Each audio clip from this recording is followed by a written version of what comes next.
Raja ini benar-benar kejam. Dia memerintahkan setiap wanita di kerajaan untuk dikurung di dalam rumah mereka. Mungkin sebagai hukuman dari langit, banyak permaisurinya melahirkan 60 putri berturut-turut, namun tidak ada satupun putra.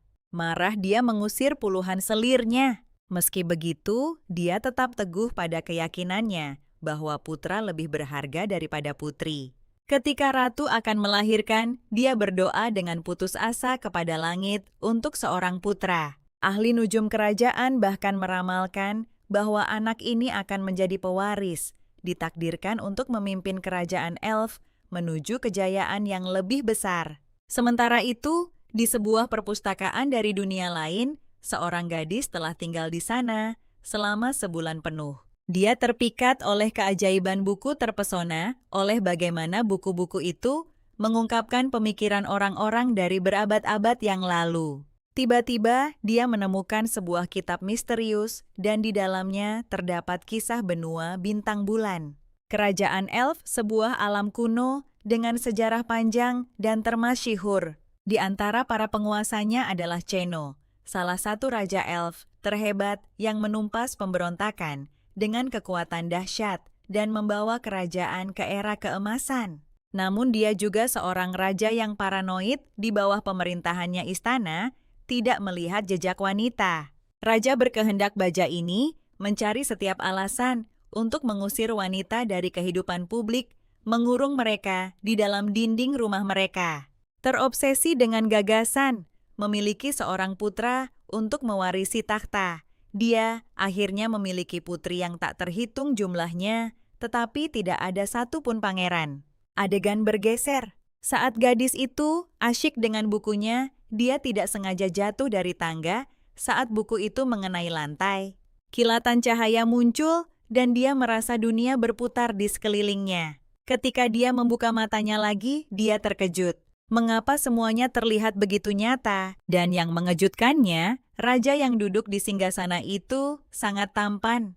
Yang lebih aneh lagi, dia menyadari bisa mendengar percakapan mereka dengan jelas. Saat itulah dia mengerti bahwa dia telah menyeberang ke dunia ini. Sayangnya, dia secara kebetulan berakhir di tubuh bayi yang baru lahir dari ratu. Ratu menamai bayi itu Shuayu.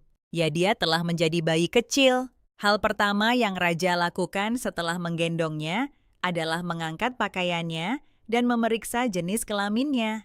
Di alun-alun megah di depan istana raja, mengangkat bayi itu tinggi-tinggi dan menyatakan kepada rakyatnya bahwa kerajaan elf telah diberkati dengan seorang pangeran. Tapi dia tidak berubah menjadi anak laki-laki. Pangeran kecil yang menerima restu di hadapan bangsa itu bukanlah dirinya. Di dalam istana gadis itu, terbaring tak berdaya menangis dalam hati, "Aku anak kandung ratu."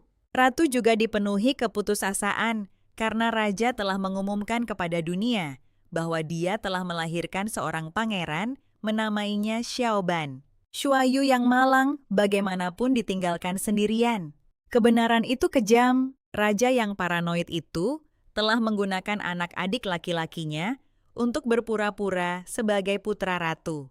Untuk melindungi rahasia itu, dia bahkan membunuh ibu kandung Xiaoban dan mengikat semua orang yang mengetahui kebenaran dengan batasan mematikan. Sementara itu, Shuayu yang asli. Shiwuyu yang telah menyeberang ke dunia ini hancur. Awal mimpi buruk macam apa ini? Bagaimana aku bisa bertahan hidup? Setelah menyelesaikan semuanya, raja datang menemui putrinya, tetapi bayi mungil itu sama sekali tidak menarik perhatiannya. Dia mengangkatnya dengan kasar, bergumam dengan jijik, "Makhluk sekecil ini sama sekali tidak lucu." Putri kecil itu merengut dalam hati, "Kau tidak menyukaiku, kalau begitu aku juga tidak menyukaimu." Raja kemudian memberi perintah dingin, "Bawa Pangeran Xiaoban, ingat ratu dia adalah anakmu sekarang."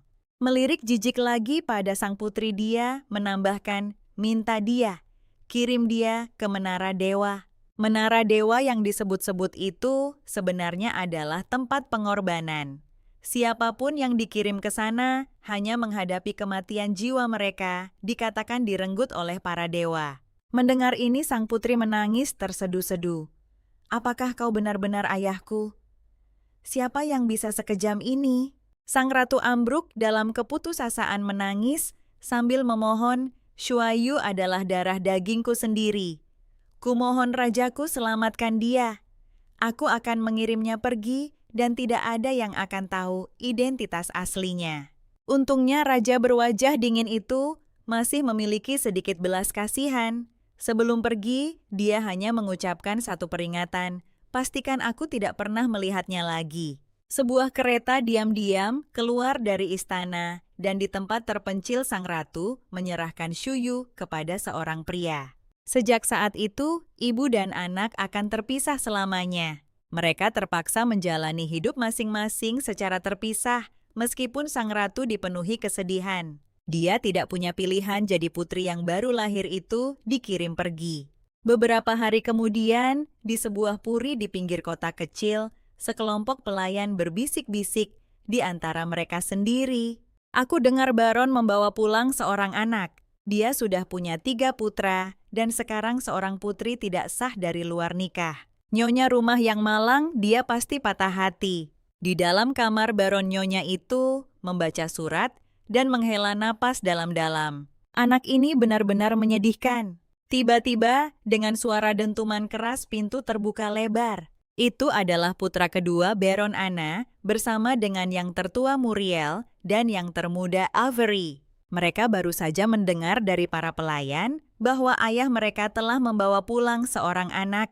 Baron Weir yang hadir di sana berbicara dengan tenang. Kemarilah dan lihatlah. Kalian semua harus tahu, ini mulai hari ini, dia adalah adik kalian. Namanya akan menjadi Shuyu Weir. Mendengar ini Anna langsung meledak. Aku tidak akan pernah mengakui anak haram simpanan itu. Darahnya mengalir dari wanita jahat. Shuyu mengeluarkan tangisan marah kecil mengoceh dengan geram seolah ingin mengutuknya. Tapi dia masih terlalu kecil untuk berbicara. Bahkan putra sulung yang biasanya tenang dan sopan pun menatapnya dengan dingin. Dalam hati Shuayu kecil bergidik. Oh tidak, kakak-kakak ini sama sekali tidak terlihat mudah diajak bergaul. Avery bahkan lebih jauh bertanya terus terang, ayah siapa simpanan itu? Baron menepuk dahinya.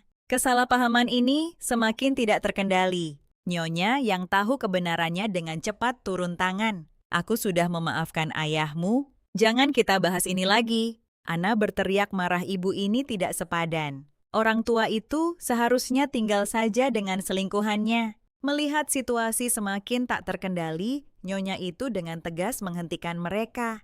Cukup, tidak ada yang boleh membicarakan ini lagi.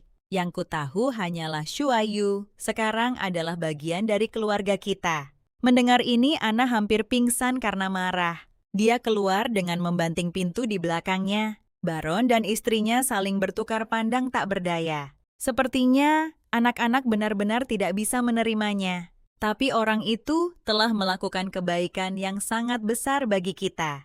Identitas asli Shuyu tidak boleh terungkap. Jadi, aku akan menanggung kesalahan sebagai ayahnya. Dan begitulah Shuayu kecil menetap di rumah tangga yang aneh itu. Meskipun saudara-saudaranya jelas membencinya orang lain, tetap memperlakukannya dengan baik. Terutama nyonya rumah yang merawat Shuayu seolah dia putrinya sendiri. Suatu hari nyonya itu mengajak Shuayu berjalan-jalan di taman, di mana si kecil berjemur dengan puas di bawah sinar matahari. Tiba-tiba dia melihat putra kedua bermain dengan anjingnya. Wangkai anak laki-laki itu menjadi sangat marah saat melihat Shuye dalam pelukan ibunya. Matanya tertuju pada bola mainan anjing di tangannya dan sebuah ide jahat terlintas di benaknya. Dia melemparkan bola itu tepat ke kepala Shuye berteriak, "Wangkai ambil." Namun Wangkai malah menerkam wanita itu, membuat semua orang di dekatnya panik. Tersandung karena kaget, wanita itu kehilangan pegangan dan Shuyu terlepas dari pelukannya. Baru saat itulah wajah putra kedua berubah menjadi keterkejutan yang nyata. Dengan jatuh bebas yang sempurna, Shuyu kecil terguling ke rumput. Rasa sakitnya begitu tajam hingga dia menangis terseduh-seduh. Wah, sakit sekali. Wanita itu bergegas menggendongnya, memeriksanya dengan panik. Ya ampun, apakah itu benjolan di kepalanya? Baron tiba tepat waktu bertanya dengan cemas. Bagaimana keadaan Sheyu? Jika kepalanya terbentur, apa yang akan kita lakukan? Air mata mengalir di wajah si kecil saat dia menggerutu dalam hati, kamu yang kepalanya pecah. Aku hanya kesakitan setelah diperiksa menyeluruh oleh dokter. Dikonfirmasi bahwa itu hanyalah cedera permukaan. Semua orang akhirnya bisa bernapas lega. Wanita itu memarahi Anna dengan marah. Bagaimana bisa kamu melakukan hal seperti itu? Jika sesuatu terjadi pada Shuai, bagaimana kamu akan mempertanggungjawabkannya? Dan jika anjingmu Wang Kai dihukum karena ini, lalu bagaimana? Apakah hati nuranimu juga sudah dimakan anjing? Kamu akan dikurung di kamarmu selama 3 bulan sekarang. Cepat minta maaf pada adikmu.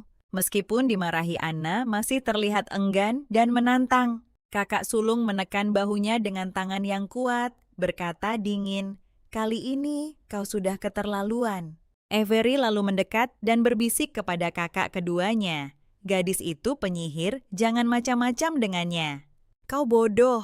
Kakak sulung segera berbalik dan menuntut Avery. Apa kau melakukan sesuatu lagi? Ketakutan si bungsu menggelengkan kepalanya dengan panik.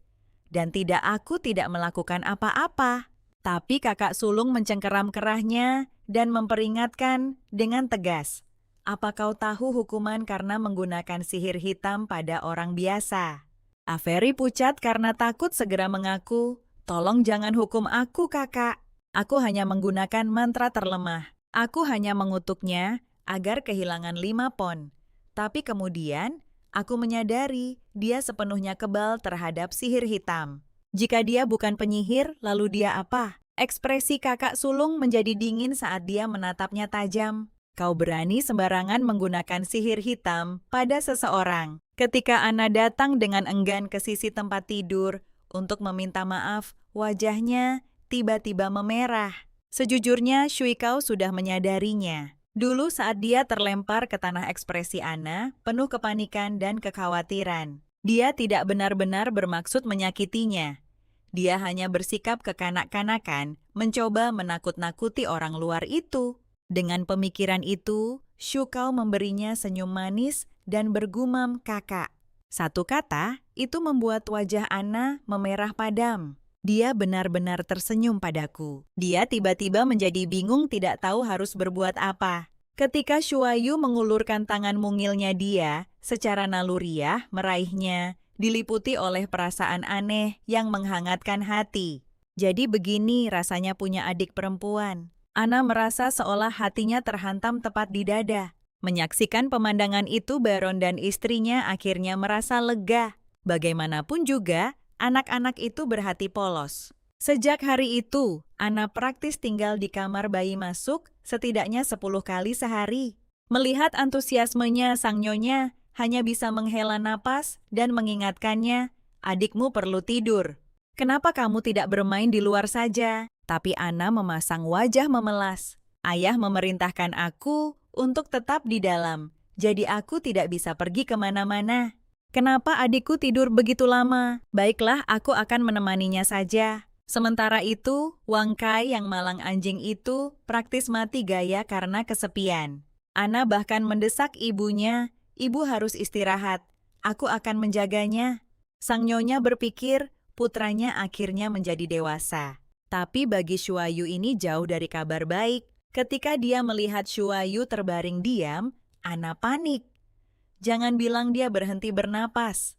Dia mencolek pipi mungilnya yang tembam dengan jari lembut dan kenyal terlalu menggemaskan untuk ditahan. Dia bergerak, dia hidup, teriaknya mencolek lagi dan lagi. Hei kakak kesayanganmu datang. Aku yang paling keren ini ada di sini.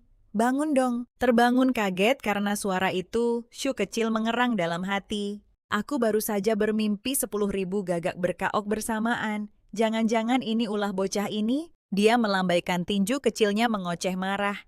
Aku capek, dasar pengganggu besar. Tapi di mata Anna, gerakannya yang meronta-ronta terlihat seperti, oh dia ingin aku menggendongnya masuk. Shu berteriak, pergi sana, aku cuma mau tidur. Dengan tangan gemetar, Anna mengulurkan tangan tanpa malu, bergumam pada dirinya sendiri. Baiklah, sepertinya aku yang hebat ini akan dengan terpaksa menggendongmu. Bahkan adik bungsu mereka pun tak pernah berani meminta hal seperti itu. Canggung dan kikuk. Dia mengangkat Shuye ke dalam pelukannya berseru, "Wah, dia lembut sekali dan baunya juga enak." Tapi Shuyu ketakutan dalam hati. Si bodoh ini menggendongku salah. Jangan jatuhkan aku, kumohon. Karena putus asa, dia berpegangan pada Ana agar tidak jatuh. Ana benar-benar salah paham menyeringai lebar. Jadi adikku ini sebenarnya sesuka itu padaku. Dia mulai mengayun-ayunkannya dengan senang hati. Karena kau sangat mengagumiku, aku akan dengan senang hati menerimamu. Shuai bagaimanapun juga sudah diambang pingsan. Dia sama sekali tidak bahagia. Si pembuat onar ini menerobos masuk setiap hari, tidak memberinya kesempatan untuk tidur dengan tenang. Dan begitulah Shuai kecil kau menahan 3 bulan siksaan yang panjang. Meskipun wanita itu merawatnya dengan rajin, dia tidak bisa tidak bertanya-tanya. Mengapa Shu bahkan tidak lagi punya tenaga untuk menyusui? Yang tidak dia tahu adalah bahwa Ana memaksa Shuayu bermain dengannya setiap hari. Dia telah sepenuhnya menjadikannya mainan pribadinya. Suatu hari, Baron Ayah memutuskan untuk menguji anak-anak dengan soal aritmatika. Bagi Ana, yang bahkan bisa salah menjawab 1 tambah 1, melihat begitu banyak angka membuat dahinya berkeringat. Yang bisa dia lakukan hanyalah menebak secara membabi buta. Si sulung mencibir, "Kau bodoh sekali. Kau bahkan tidak bisa menebak dengan benar." Bahkan anak berusia 3 tahun pun menjawab dengan benar. Penasaran dia bertanya-tanya soal macam apa yang bisa membuatnya begitu buntu. Ketika dia merangkak mendekat untuk mengintip papan tulis, dia membeku. "Tunggu, bukankah ini hanya matematika tingkat taman kanak-kanak di bumi?" Melihat Ana salah menjawab lagi, Baron menghela napas tak berdaya. "Dengan begini lebih baik aku mengirimmu ke biara saja." Aner langsung panik. "Tidak mungkin. Impianku adalah menjadi seorang ksatria menyerbu di medan perang." Baron menggelengkan kepalanya. Sejak Raja Cheno naik takhta, belum pernah ada satupun ksatria buta huruf di kerajaan elf kita. Saat Shu mendengar nama Cheno, kemarahan meluap dalam dirinya. "Bajingan itu semua salahnya aku jadi begini." Dia merangkak mendekati papan tulis, memeriksa pertanyaan berikutnya. Saat itu, Baron mendesak Ana. Nah, apa jawaban kedua? Ana hampir menjambak rambutnya sendiri. "Mana aku tahu, ini tidak mungkin, Shu. Kau menunjuk salah satu pilihan dengan celotehan bayi." Karena tidak ada ruginya, Ana mengulanginya dengan suara keras. Yang mengejutkannya itu benar. Sangat gembira, dia mengangkat Shuayu dan menghujaninya dengan ciuman. "Kau benar-benar bintang keberuntunganku." Pusing karena diayun-ayun, Shuayu mendidih dalam hati. Bintang keberuntungan, lebih tepatnya kau bodoh tak tertolong. Tidak lebih dari seorang bodoh. Bahkan Baron yang menyaksikan sampai berkeringat dingin. Avery yang termuda langsung menuduh kakak keduanya curang menunjuk Shu Yeyu. Penyihir kecil itulah yang memberitahunya jawabannya. Ana akhirnya benar juga sekali ini. Menolak mengakuinya dan membalas dengan marah. Baron melangkah maju memarahi Ana karena tidak belajar dengan benar, tetapi juga mendesak Avery. "Kudengar kau dulu sering mengutuk adikmu. Kau hampir meledak karena marah. Bocah kurang ajar itu benar-benar mengutukku. Aku bersumpah akan mencabik-cabiknya." Avery memasang wajah memelas saat dia menjelaskan, "Aku hanya mengutuknya agar berat badannya turun 5 pon, tapi tidak berhasil. Kurasa dia pasti memiliki fisik yang berubah. Di dunia ini fisik yang berubah mengacu pada beberapa orang yang sangat langka, yang sepenuhnya kebal terhadap sihir." Dengan marah, Shu kecil merengek. "Berat badanku sudah tidak seberapa dari awal. Apa kau mencoba membunuhku?" Avery menatapnya tajam, membuat jantung Shuayu berdebar gugup. Anak ini bukan anak biasa. Mungkinkah dia sudah menyadari aku bukan dari dunia ini? Bagaimanapun juga, aku tidak akan menurunkan berat badan sebanyak itu dalam mimpinya. Shuayu membayangkan memiliki 3 kakak laki-laki yang sangat tampan masing-masing, lebih menawan dari yang lain. Tapi saat dia membuka matanya setelah bangun dia membeku. Itu hanya mimpi. Kesadaran itu membuat Shuayu kecil merasa kecewa. Meskipun pikiran itu masih terasa, tidak bisa dipercaya baginya. Tunggu sebentar, aku benar-benar punya 3 saudara laki-laki. Mereka mungkin semua tidak bisa diandalkan sekarang, tapi akankah mereka benar-benar tumbuh menjadi setampan itu? Mengingat mimpi itu, dia menghela napas dalam hati. Dia sangat lembut. Andai saja dia sedikit lebih pintar. Adapun kakak laki-laki tertuanya Muriel, dia tidak bisa membayangkan akan jadi apa dia nanti. Dan Avery, dia benar-benar mengutuknya dengan sihir bocah, itu jelas tidak pantas disebut kakak yang baik. Saat Shuayu tenggelam dalam pikiran wanita itu, mendekatinya mengatakan, mereka akan pergi ke kota untuk mencari persediaan dan berencana membawanya serta. Setelah mencoba pakaian demi pakaian mereka, akhirnya memilih satu sebelum Shuayu benar-benar kehilangan kesabarannya. Begitu Anna mendengar tentang perjalanan itu, dia bergegas datang mengetahui bahwa setiap kali ibunya pergi keluar, dia kembali dengan banyak hadiah. Ketika wanita itu menolaknya dengan tegas, dia tanpa malu menambahkan, "Jika Shuyu merindukanku, dia akan menangis." Sejujurnya wanita itu sudah tahu Shuyu cukup terganggu olehnya akhir-akhir ini tanpa gangguan terus-menerus darinya. Dia akan jauh lebih bahagia setelah melepaskan Anna yang manja itu.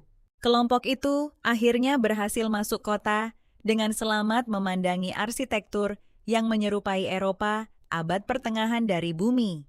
Shuayu kecil mulai memahami lebih banyak tentang dunia ini.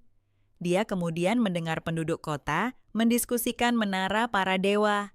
Rupanya, orang-orang di sini benar-benar percaya pada dewa-dewa yang dikatakan memberikan kekuatan sihir kepada manusia. Rasa ingin tahu gadis kecil itu muncul. Aku ingin tahu apakah aku juga bisa belajar sihir. Wanita itu masuk ke toko makanan penutup, berniat membeli beberapa manisan untuk dibawa pulang sebagai sedikit kompensasi untuk Anna. Namun saat dia masuk, seseorang memanggilnya. 3 wanita berpakaian elegan menyambutnya dengan senyuman, namun setiap kata berbau kemanisan palsu. Salah satu dari mereka langsung menyentuh titik sensitif. Jadi anak ini, dia pasti anak haram dari nyonya itu kan? Mendengar ini hati Shuayu mencelos. Oh tidak, aku punya firasat yang sangat buruk tentang ini. Wanita itu terus mengoceh. Tidak pernah menyangka kita akan bertemu Barones di sini. Lagi pula, setelah apa yang terjadi di rumah tanggamu, tidak heran. Kamu tidak ingin menunjukkan wajahmu. Baron Weir terlalu lembut. Dia masih belum membongkar wanita itu kan? Mungkinkah dia masih berusaha melindunginya? Setelah kata-kata tajamnya wanita itu, bahkan menutup mulutnya tertawa, seperti bibi yang bergosip. Yang lain ikut bersuara. Penuh dengan simpati palsu dan ketidakpedulian dingin saat itu, penyesalan menusuk hati wanita itu. Mengapa aku pernah datang ke tempat ini? Melihatnya, diejek Shuayu kecil sangat marah. Beraninya mereka mengganggunya. Apa yang harus kulakukan? Kemudian dihadapkan pada ejekan wanita licik itu, gadis kecil itu sengaja meremas anggur di tangannya. Jus itu menyembur keluar memerciki seluruh pakaian bagus wanita yang banyak bicara itu. Wanita baik hati itu segera memeriksa Shuayu khawatir si kecil mungkin tersedak anggur. Yang mengejutkannya bayi itu menggumamkan mama dengan samar. Mata wanita itu berkaca-kaca. Shuayu benar-benar memanggilnya ibu. Dan kemudian si kecil memberikan ciuman basah tepat di pipinya, membuat wanita itu tertegun dan luluh seketika. Bahkan trio penggosip di dekatnya pun tercengang. Siapa sangka anak ini bisa begitu menggemaskan. Sambil tersenyum lebar wanita itu menjelaskan, dia terlalu lengket padaku. Meskipun dia bukan anak kandungku, dia terasa lebih dekat seolah dia anak kandungku. Dia melihat kesempatan untuk membalas. Wanita seharusnya tidak menempatkan pria di atas segalanya. Terkadang memiliki anak yang setia dan penuh kasih lebih berharga dari apapun. Mengelus kepala kecil Shuayu dengan penuh kasih sayang, pemandangan manis ibu dan anak itu membuat wanita licik itu sangat marah, hingga dia mengepalkan tangannya erat-erat. Lagi pula, anak kandungnya sendiri masih dititipkan di luar dan belum diizinkan kembali. Dengan cepat mengalihkan pembicaraan, dia beralih untuk menyanjung orang lain. Nona Ruth ini benar-benar luar biasa. Kakak perempuannya adalah pelayan pribadi pangeran kecil dan favorit yang sedang naik daun di istana yang mulia. Tapi alis Nona Ruth mengernyit dalam. Kakakku punya kesulitannya sendiri. Kabarnya para pelayan sebelumnya, semuanya dieksekusi karena alasan yang tidak diketahui baru-baru ini. Istana mengganti pelayannya setiap 6 bulan. Mendengar ini membuat hati Shu Yu bergetar. Raja pasti takut identitas pangeran terbongkar. Itulah mengapa dia diam-diam menyingkirkan para dayang istana. Catatan kemudian menyebutkan bahwa keluarga Wir memperlakukan Shu Yu dengan sangat baik, memungkinkannya menghabiskan masa kecil yang damai di bawah asuhan mereka. Sayangnya begitu raja dan pangeran mengetahui keberadaannya, hidupnya terjerumus ke dalam kesengsaraan. Dia adalah boneka yang digerakkan tanpa kehendak sendiri. Memikirkan hal ini, Xiaoyu terbakar amarah. Karena aku sudah memulai hidup ini, aku menolak untuk duduk dan menunggu kematian. Tapi di dunia ini, bagaimana aku bisa mengendalikan takdirku sendiri? Kemudian setelah menemukan buku berjudul Pengantar Sihir, sebuah percikan menyala di dalam hatinya. Jadi begitu, jika aku bisa menguasai sihir aku, akhirnya akan memiliki sesuatu yang bisa kuandalkan. Saat sang nyonya sibuk membeli tumpukan buku untuk pangeran sulung Shu Yu kecil, dia mengoceh dan menunjuk pada satu buku tertentu. Sang nyonya bingung, bagaimana mungkin seorang anak yang bahkan belum mengenal huruf sudah tertarik pada buku. Saat Shu Yu memegang buku itu di tangannya, dia membuat sumpah dalam hati. Dia akan menguasai sihir dan melindungi dirinya sendiri. Pada usia 1 tahun, dia sudah bisa membaca. Dikelilingi mainan yang memukau dan pakaian indah, tak satu pun menarik perhatiannya. Sementara semua orang berspekulasi, hadiah apa yang mungkin dia pilih. Shu Yu mengambil buku berjudul Pengantar Sihir dan mulai membolak-baliknya seolah dia mengerti. Sang nyonya tidak bisa menahan tawa. Sementara para pelayan tercengang kaget, tidak bisa dipercaya. Anak berusia 3 bulan yang lebih suka buku. Tapi Shu Yu sendiri sama terkejutnya.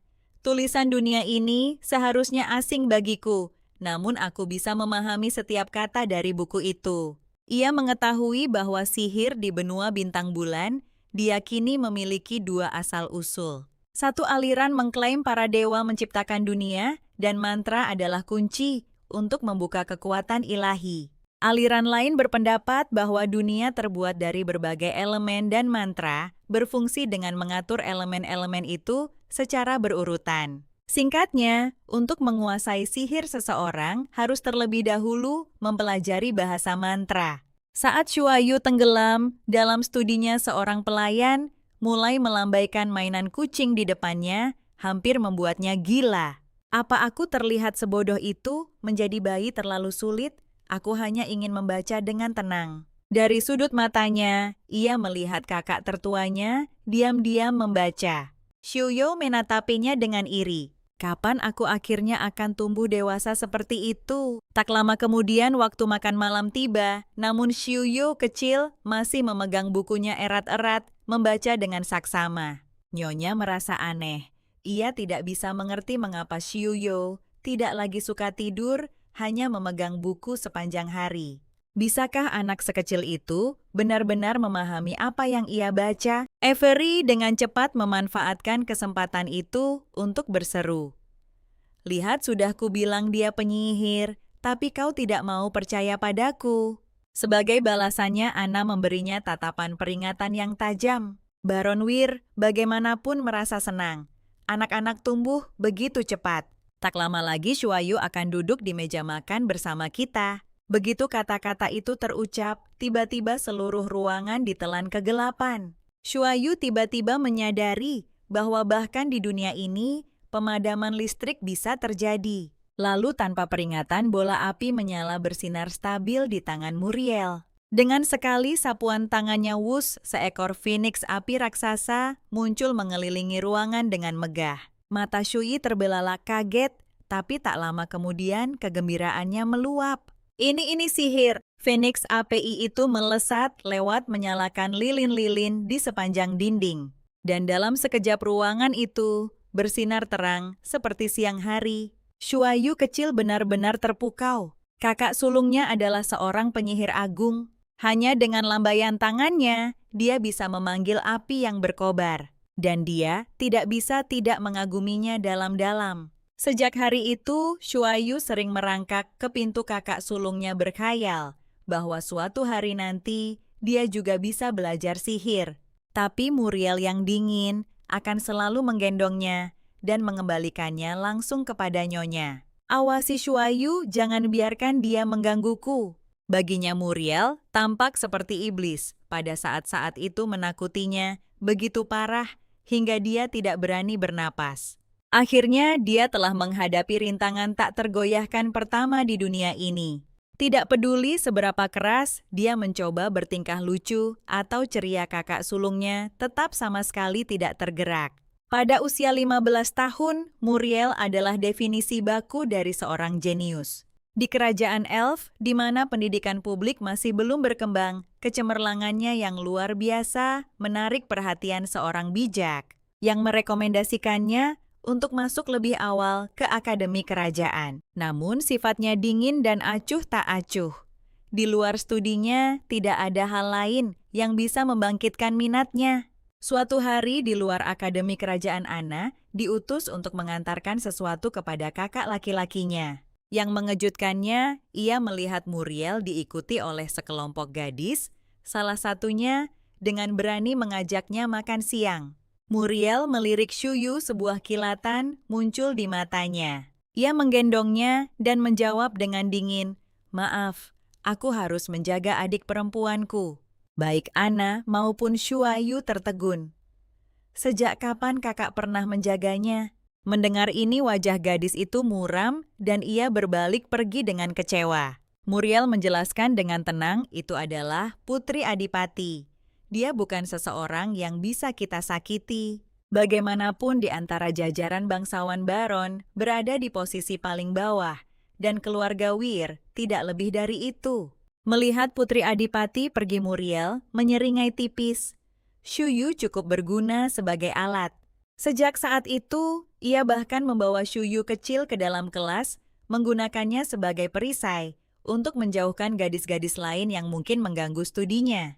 Saat ia melihat guru mengajar dengan penuh semangat, ia sangat terguncang. Jadi begini, rasanya mantra sihir. Ia telah mencoba segalanya untuk mendapatkan perhatian Muriel tanpa hasil, namun secara kebetulan, ia akhirnya mendapatkan apa yang diinginkannya. Muriel melirik Shuyu kecil terkejut, melihatnya mendengarkan lebih saksama daripada dirinya. Ia mencubit pipi tembamnya hanya untuk disambut dengan tatapan kesal murni. Seolah ia menyalahkannya karena mengganggu kelas. Semakin Muriel mengamatinya, semakin ia tidak bisa memahaminya. Namun ia berguna. Ia menjauhkan gelombang demi gelombang gadis-gadis agar tidak mengganggunya. Bahkan Ana kehilangan kesempatan untuk menggendongnya sebentar, dan begitulah 5 tahun berlalu dengan tenang. Dalam suratnya kepada Ratu Baron, melaporkan bahwa putri kecil itu aman dan sehat. Ia cerdas dan pintar, dan setiap orang yang bertemu dengannya memujinya. Dia suka duduk di samping Muriel sambil membaca, menghabiskan sepanjang hari tanpa keributan. Dia juga senang bermain dengan Ana, bagaikan peri yang dikaruniai dari surga. Saya percaya itu karena dia telah mewarisi garis keturunan suci yang mulia. Saya harap putri suatu hari nanti dapat segera bersatu kembali dengan Anda. Setelah menyelesaikan surat itu, Baron menghela napas berat. Ini mungkin yang terakhir kalinya dia akan menulis surat kepada Ratu. Istana telah memerintahkan agar tidak ada lagi surat-menyurat yang diperlukan. Mengetahui bahwa Shuayu bisa tumbuh dengan aman sudah cukup.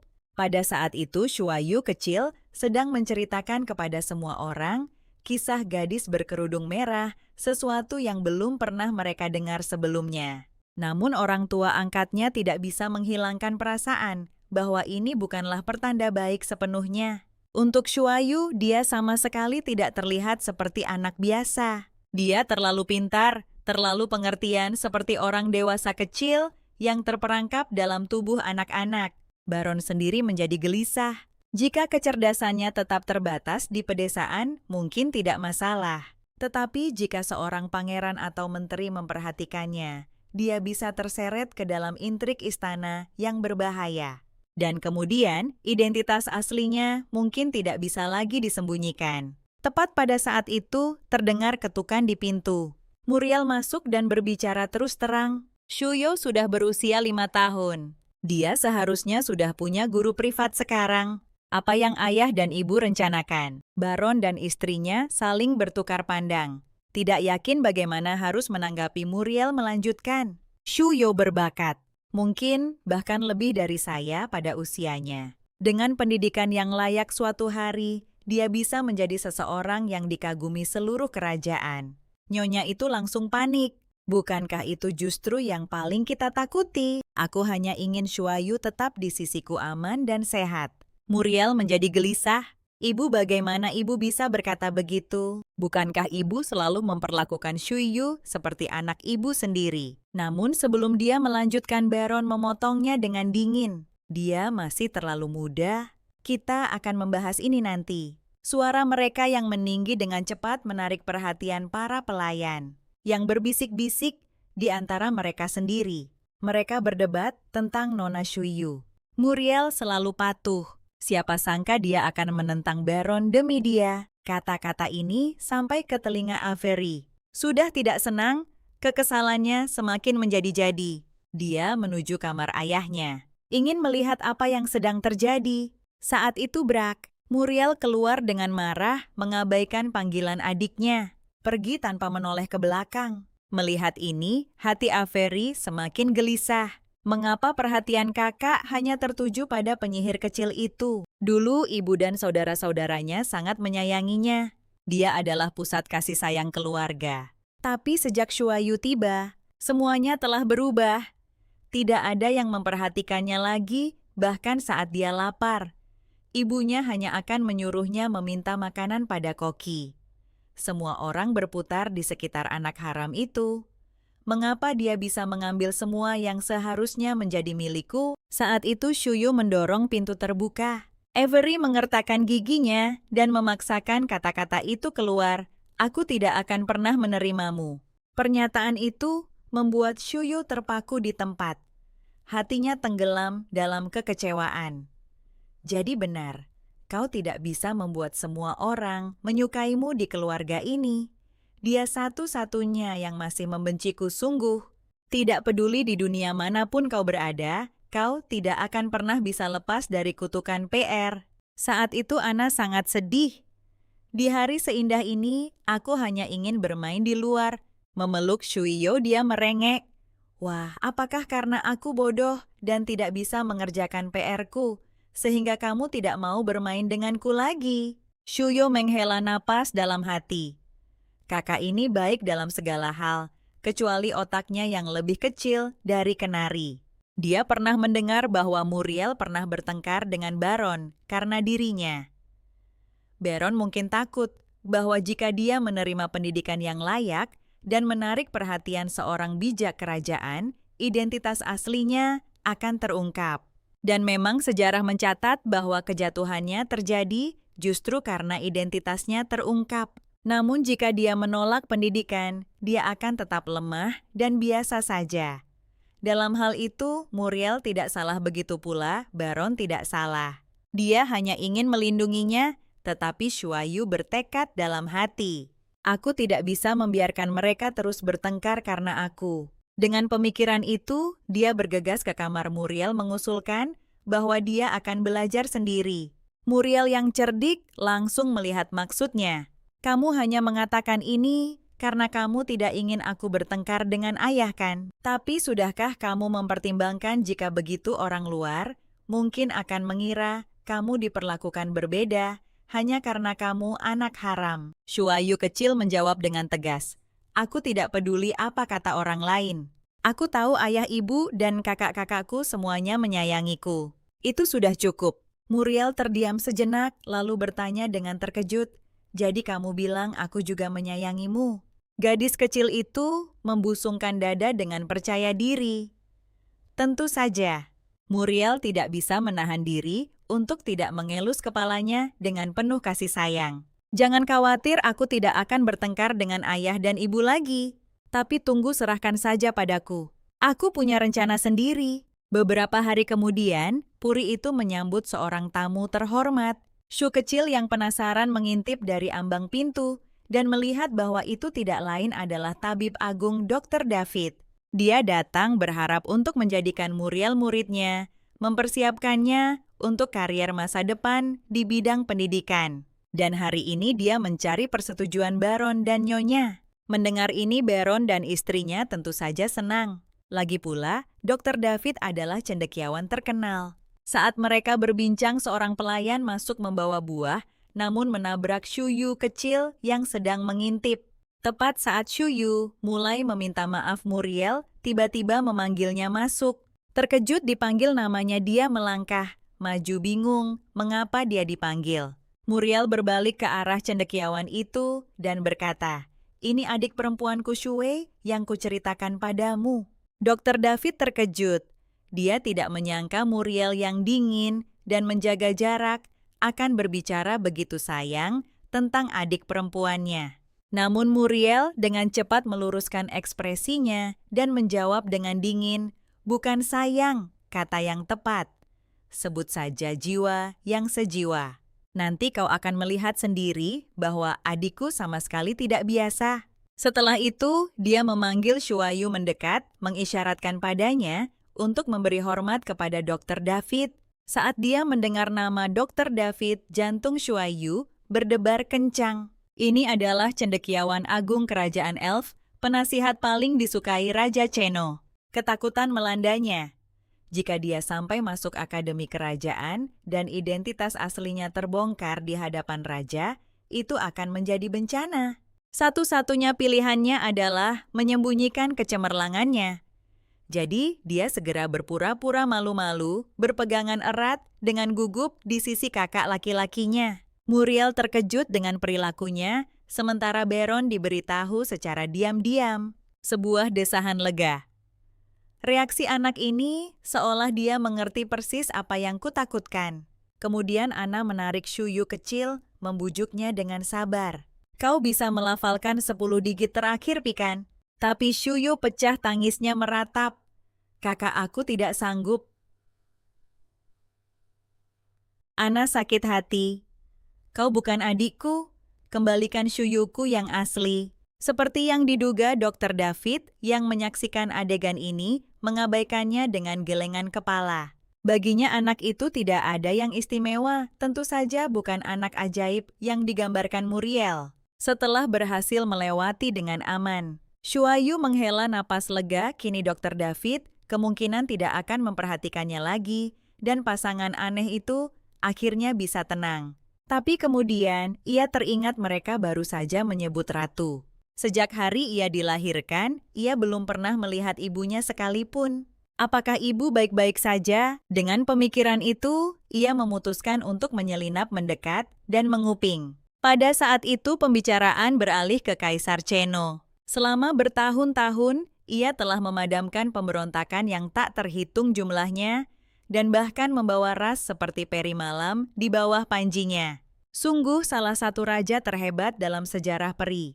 Dengan sentuhan lembut ratu untuk menyeimbangkan pemerintahannya, kedamaian pun berkembang. Ratu Alita terlahir bangsawan dan dikenal karena keanggunan serta kebaikannya, dipuji sebagai berkah bagi kerajaan. Seorang penyair terkenal bahkan telah menggubah sebuah syair untuk menghormatinya.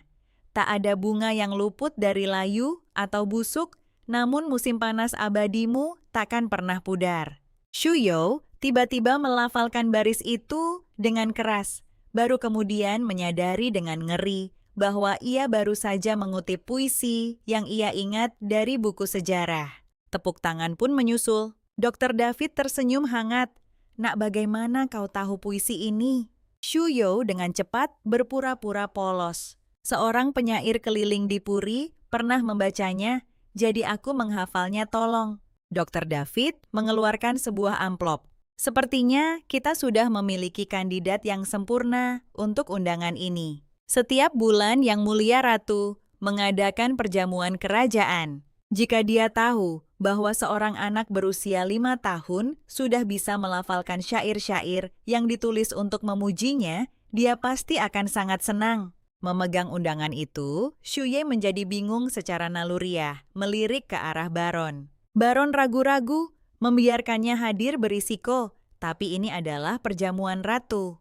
Bagaimanapun sudah 5 tahun, ratu belum pernah melihat Shuye sekalipun. Mungkin ini adalah saatnya ibu dan anak bersatu kembali. Jika kita membiarkannya berlalu kesempatan itu, mungkin tidak akan datang lagi. Dengan pemikiran itu, dia akhirnya setuju.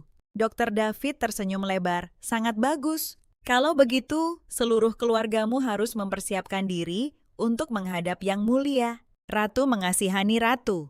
Setelah melahirkan seorang putri, dia terpaksa mengirim putrinya pergi. Semua karena raja menolak mengakui seorang gadis sebagai anaknya. Kini 5 tahun kemudian, putri kecil itu akhirnya memiliki kesempatan untuk masuk istana dan bersatu kembali dengan ibunya. Ibu angkatnya mendandani Shuye dengan pakaian bagus memuji, "Shuye, kecil kita terlihat sangat cantik hari ini."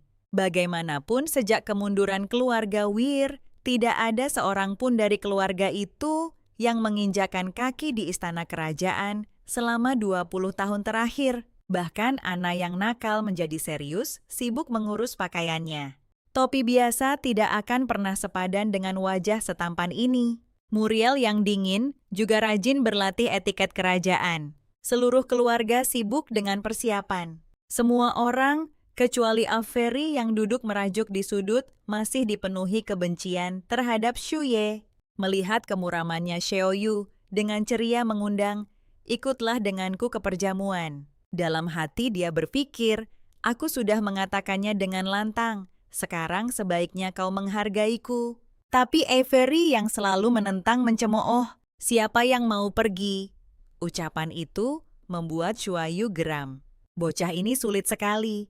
Namun bahkan saat dia mengusirnya dengan jijik, Avery diam-diam berpikir dalam hati, "Pergi tidak ada salahnya, lagi pula tidak ada ruginya."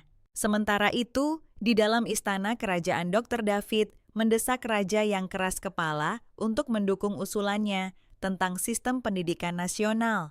Tapi Raja Cheno mencemooh, "Maksudmu, rakyat jelata harus menerima pendidikan yang sama dengan bangsawan dan kaum ningrat?" Dr. David dengan sabar menjelaskan, "Memang benar bahwa bangsawan memiliki garis keturunan yang luar biasa. Tetapi, di antara rakyat jelata yang tak terhitung jumlahnya, ada juga mereka yang diberkahi dengan bakat luar biasa. Saya sendiri memiliki seorang murid yang kecerdasannya bahkan melampaui saya sendiri. Jika lebih banyak pilar kerajaan seperti itu bisa dibina, itu hanya akan memperkuat kerajaan kita."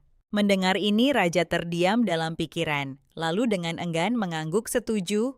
Merasakan ada celah, Dr. David mendesak lebih jauh. "Murid saya memiliki seorang adik perempuan. Menurut hukum, dia tidak diizinkan untuk bersekolah, namun bakatnya luar biasa." Sebelum dia selesai, Cheno memotongnya dengan tajam. Suaranya dipenuhi cibiran. "Apa gunanya pendidikan bagi seorang wanita? Tempat seorang wanita adalah di rumah melayani suaminya dan membesarkan anak-anak." Dr. David menolak menyerah. Tapi anak ini benar-benar luar biasa. Di usia 5 tahun, dia sudah bisa melafalkan ayat-ayat langka. Mungkinkah dia diberikan pengecualian untuk belajar di sekolah dasar kerajaan? Terlebih lagi, dia berasal dari keluarga bangsawan. Keluarga Weir mendapatkan jasa besar di masa mendiang kaisar. Dengan itu, dia meletakkan potret Shuayu di atas meja. Cheno melambaikan tangannya dengan tidak sabar. "Aku sudah mendengarmu. Pergi dariku." Setelah Dr. David pergi, Cheno mengambil berkas Shuayu, alisnya berkerut, tapi setelah sekali pandang, dia melemparkannya begitu saja ke keranjang sampah. Hari perjamuan ratu akhirnya tiba. Keluarga Weir datang sesuai janji dan bahkan Avery yang sombong pun ikut serta. Melihat ke atas ke arah istana yang megah, Shuayu kecil merasakan keakraban yang aneh. Mungkinkah ini kehadiran ibuku? Saat keluarga memasuki aula Anna, melompat-lompat kegirangan matanya, terbelalak melihat ras-ras eksotis yang belum pernah dilihatnya sebelumnya. Sementara itu, Muriel yang tenang menjadi pusat perhatian, membuat banyak wanita muda benar-benar terpikat.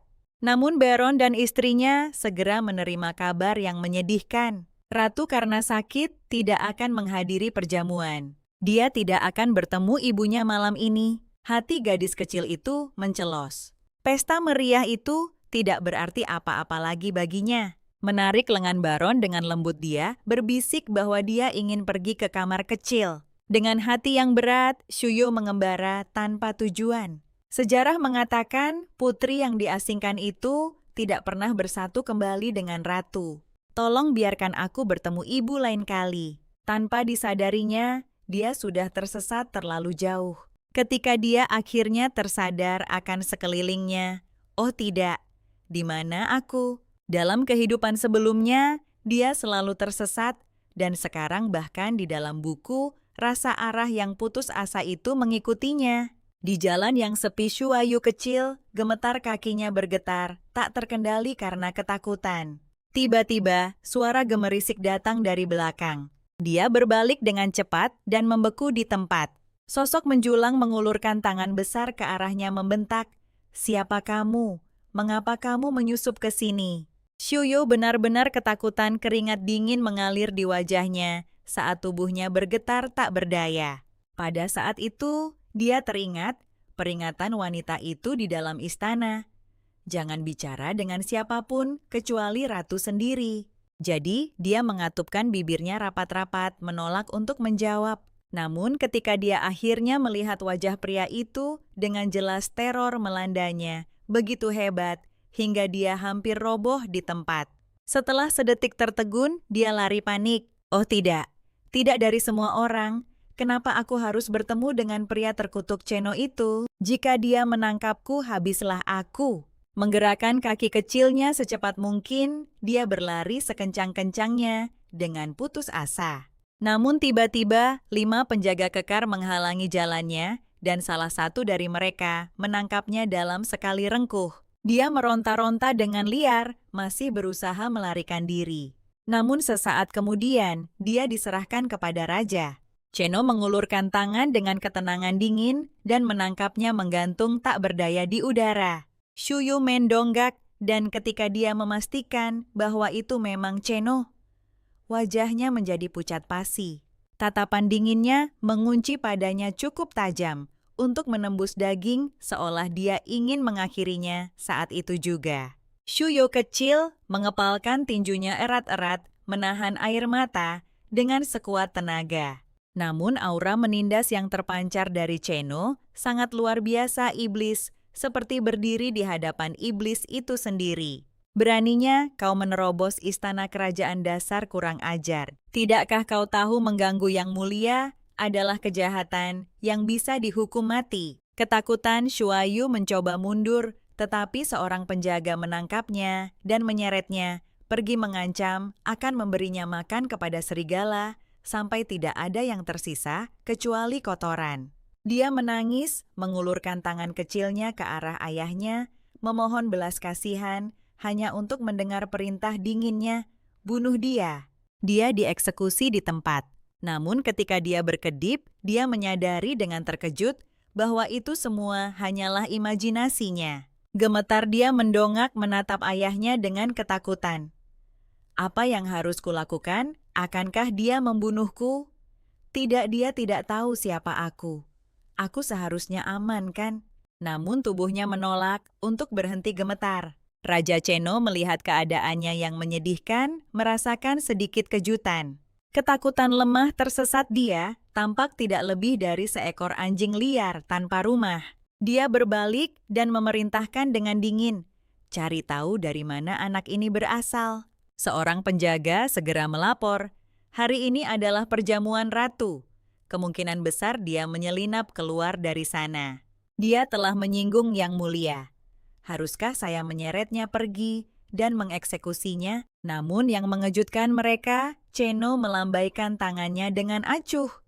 Tidak kembalikan dia. Adegan beralih keluar aula perjamuan kerajaan. Shuayu kecil diantar kembali oleh pengawal raja. Saat mereka melangkah melewati kerumunan dengan kehadiran yang mengesankan, bisikan-bisikan meletus di antara para tamu. Anak siapa ini? Pengawalan yang begitu megah. Seseorang dengan mata tajam terkesiap. Tunggu itu, pengawal pribadi raja anak ini pasti sangat beruntung. Shuayu hampir tersandung sendiri. Beruntung. Maksudmu beruntung aku tidak kehilangan akal.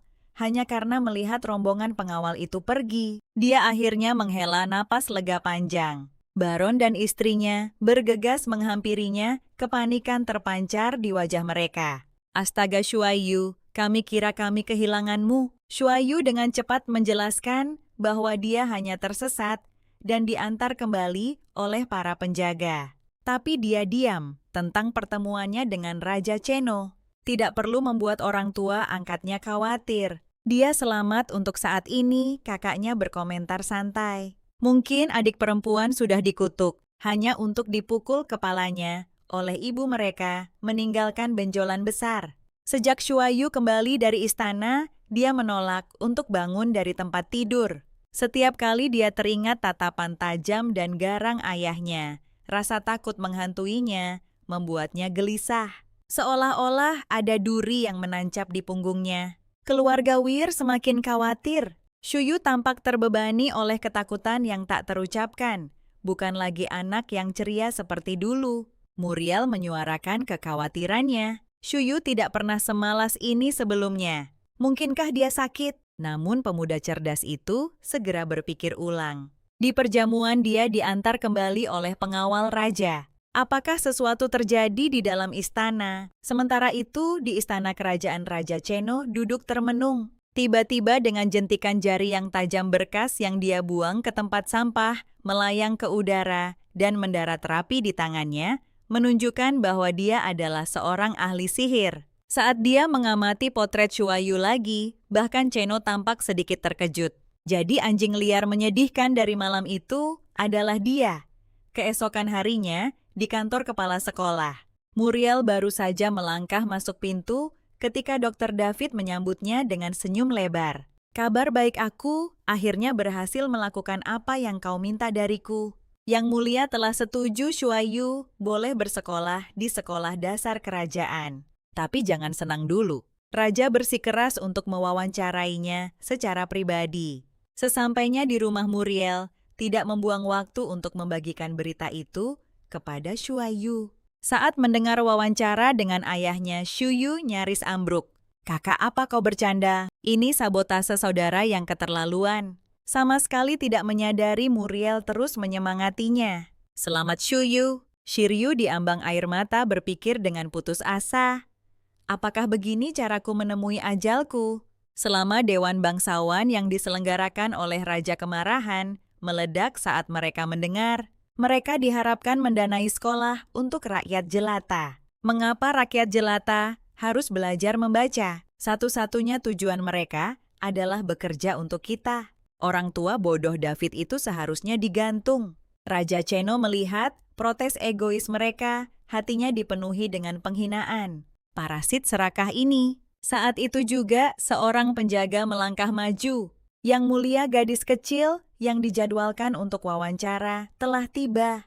Shuyu diantar ke istana oleh seorang pelayan hanya untuk ditinggalkan begitu saja. Biarkan dia menunggu di sini sendiri atas perintah raja. Dia ditempatkan di ruang singgasana yang luas dan kosong. Keheningan menekannya membuat anak itu gemetar. Andai saja Muriel ada di sini bersamaku. 10 menit berlalu dan masih belum ada yang datang. Ketakutan Shuyu semakin memuncak hingga air mata hampir tumpah. Sementara itu, Raja Cheno sedang mengawasi dari atas. Seorang penjaga menyarankan, haruskah kita mengirim pelayan ke sisinya? Dia terlihat ketakutan. Tapi Cheno menyeringai dengan geli yang kejam. Tidak perlu, tatapannya menajam. Ya dia takut lemah, tidak yakin pada dirinya sendiri. Tapi ada ketenangan langka dalam dirinya juga. Bukan anak biasa. Mari kita turun dan menemuinya. Mendengar suara langkah kaki yang berat mendekat Shuyu kecil, hampir saja lari bersembunyi. Tapi ketika dia melihat siapa itu, matanya membelalak. Itu adalah Cheno. Memaksa dirinya untuk tetap tenang, dia tergagap mengucapkan hormat dan salam. Namun di dalam hati dia berteriak, "Kapan dia sampai di sini? Jangan bilang dia mengawasiku selama ini." Cheno menatapnya dengan sedikit terkejut. "Kenapa kau tidak takut padaku lagi?" Kata-kata itu membuat Shuyu bergidik lagi. Dia jelas merujuk pada terakhir kali dia tidak sengaja bertemu dengannya. Apa yang harus kulakukan? Buku sejarah mengatakan, Cheno kejam dan cepat memenggal kepala orang. Jika aku salah langkah di sini, aku tamat. Dalam keputusasaan dia, mulai melancarkan mode sanjungan dengan sekuat tenaga. Ibuku selalu berkata, Baginda seperti dewa seseorang yang harus dihormati bukan ditakuti. Dan terakhir kali, aku tidak takut pada Baginda.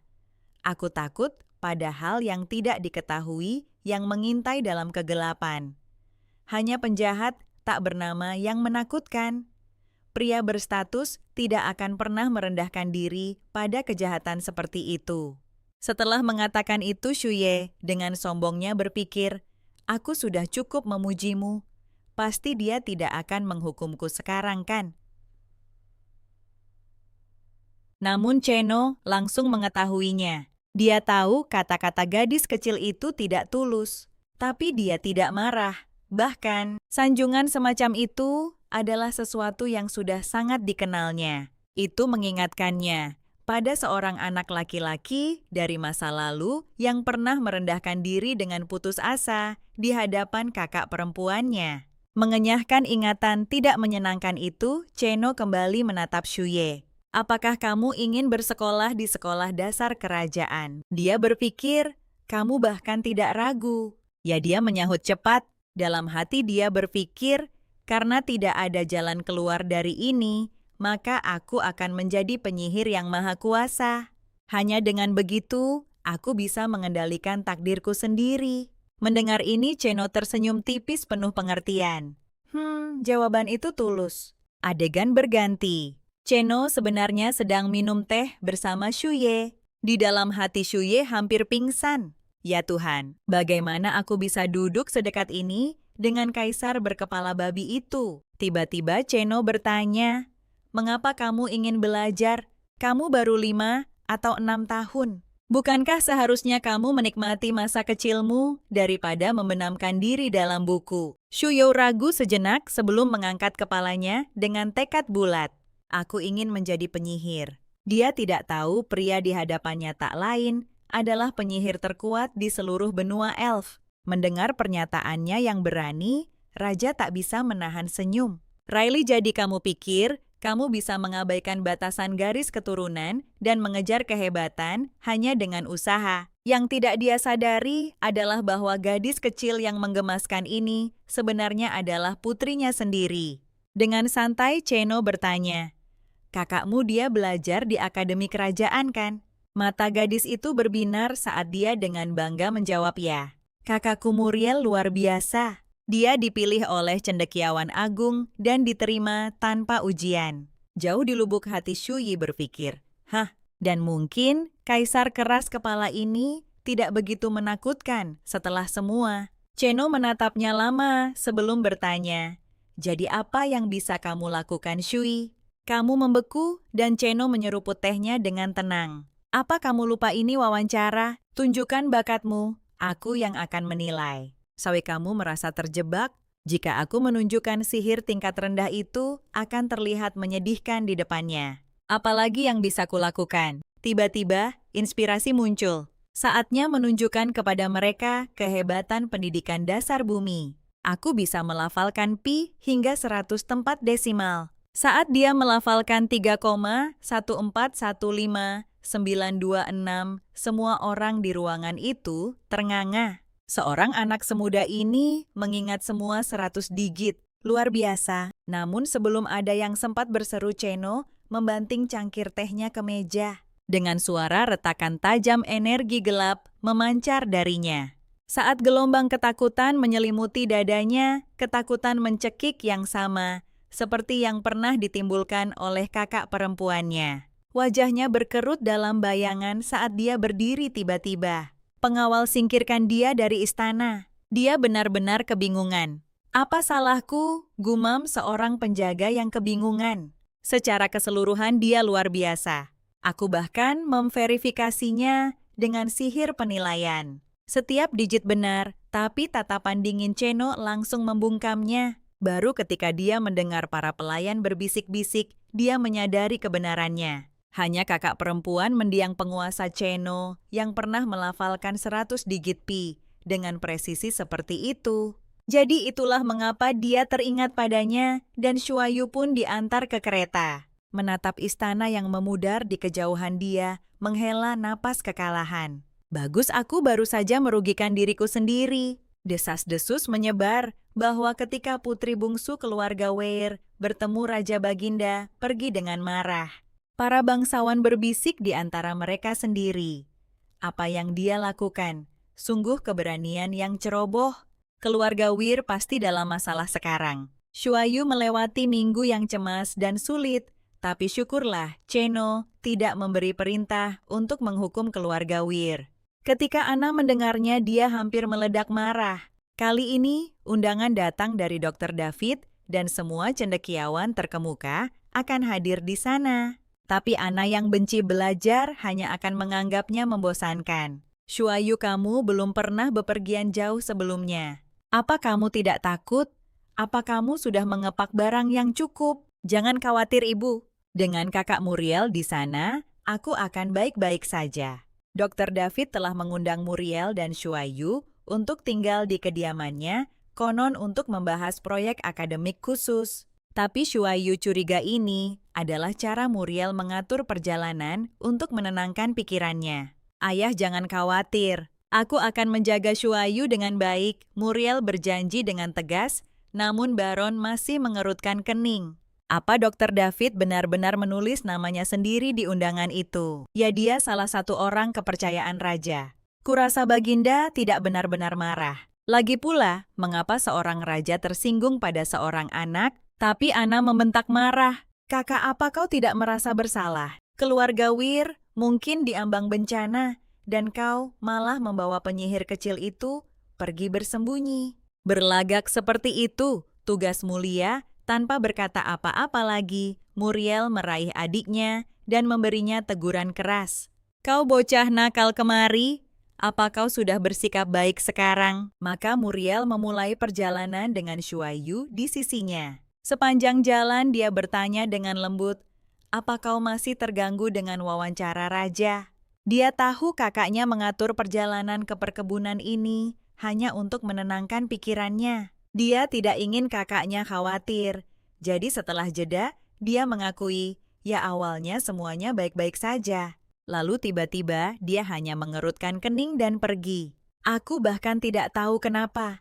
Muriel menenangkannya. Tidak masalah, bahkan jika kau tidak masuk Royal Elementary, memiliki Dr. David sebagai mentormu sama bagusnya. Yang mulia selalu tidak terduga. Kau tidak seharusnya menganggapnya pribadi. Shuyu berkedip kaget. Kau bisa saja bilang raja itu tidak terduga seperti itu. Muriel terkekeh. Tidak ada orang lain di sini, tidak apa-apa. Barulah Shuyu berani melampiaskan perasaannya. Menggerutu. Kaisar keras kepala itu benar-benar menyebalkan. Muriel mengulurkan tangan dan mengacak rambutnya dengan senyum lembut.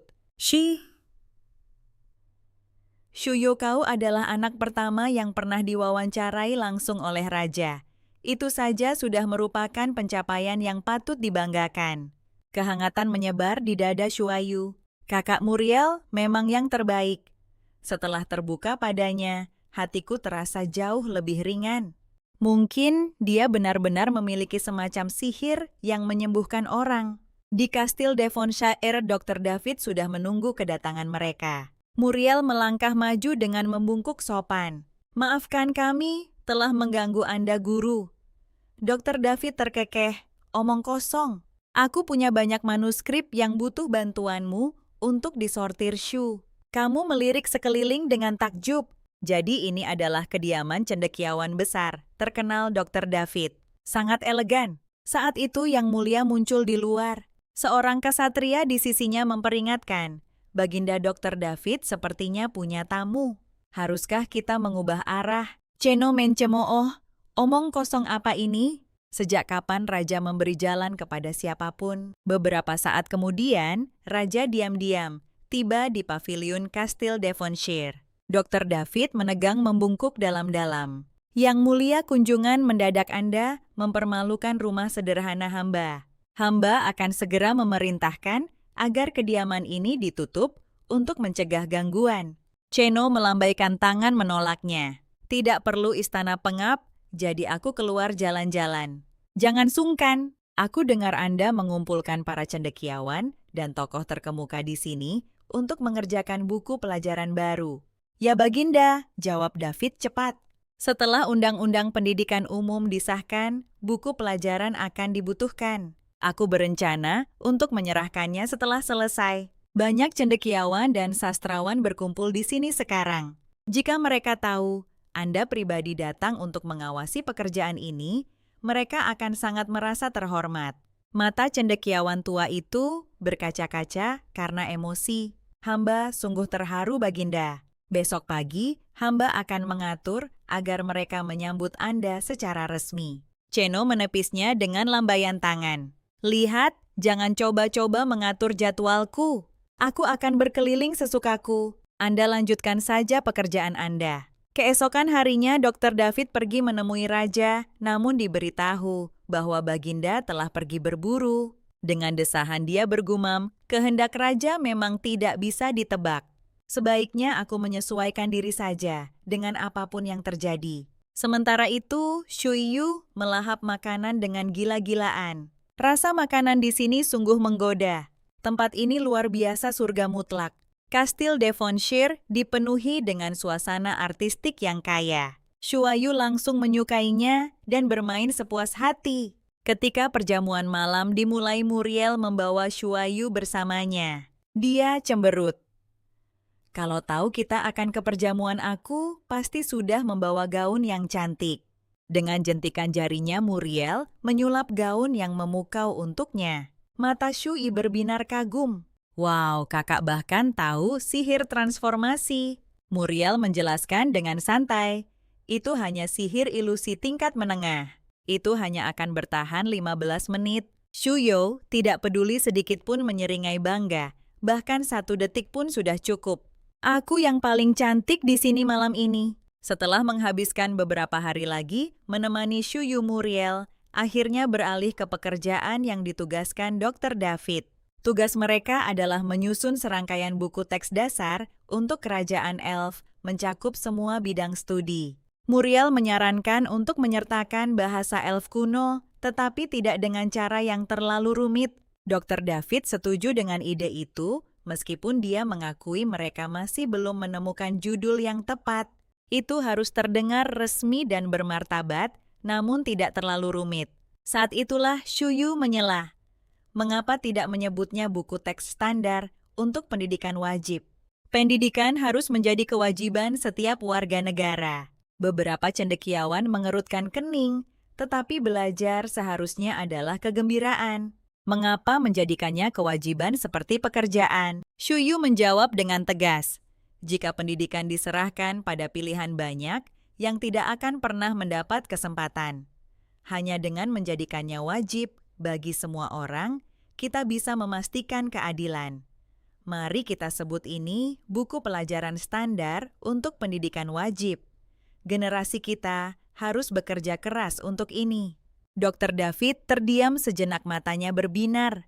Luar biasa, sebuah kebenaran yang kukejar sepanjang hidupku diungkapkan oleh seorang gadis kecil dalam 1 kalimat.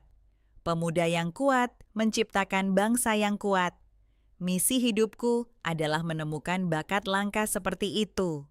Dia menoleh ke Muriel dengan kekaguman yang tulus. Muriel, adikmu benar-benar sebuah harta karun. Saat suasana sedang ramai, seorang tamu tak terduga tiba, raja sendiri. Saat Yang Mulia melangkah masuk ke aula Shuyu, mencium bau darah yang tajam. Dia selalu pingsan saat melihat darah, pandangannya menjadi gelap dan dia roboh di tempat. Ketika dia akhirnya terbangun beberapa waktu kemudian, dia menemukan dirinya di ruangan yang tidak dikenal tanpa ada tanda-tanda Muriel dimanapun. Sekelompok pelayan masuk berbicara dengan lembut. "Nona Shui, Anda sudah bangun. Anda pingsan tadi. Yang Mulia sendiri yang membawa Anda ke sini." Mereka menjelaskan ini adalah pavilion Kastil Devonshire, kediaman sementara yang disiapkan oleh Pangeran David untuk raja.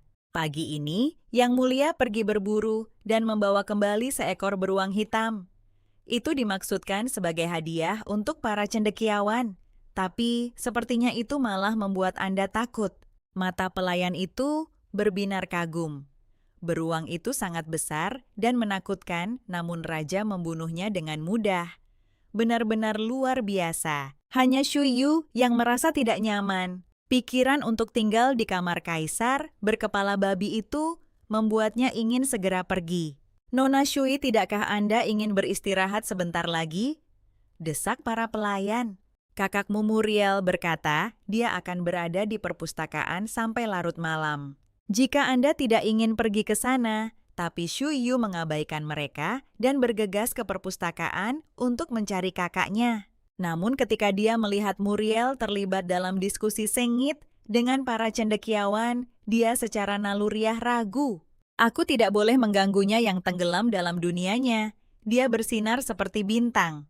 Dia tidak boleh diganggu oleh apapun. Aku akan kembali ke ruang istirahat saja." Secara kebetulan, raja sendiri tiba. Dia berkata singkat kepada David, "Jangan ikuti aku, lakukan pekerjaanmu." Setelah David mundur, raja menghela napas pelan dan dengan santai duduk di samping Shuyu, seketika membuatnya membeku kaku. Yang satu terlihat dingin dan acuh tak acuh, yang lain canggung dan tegang. Di kastil yang luas itu, mereka berdua seolah-olah satu-satunya yang tidak punya pekerjaan. Saat itu perut Shuyi keroncongan keras membuatnya tersipu malu. Dia meraih makanan, tetapi karena terlalu kecil, dia tidak bisa mengambil apapun. Sesaat dia ragu. Haruskah dia meminta bantuannya? Akhirnya dia mengumpulkan keberaniannya dan melangkah mendekat.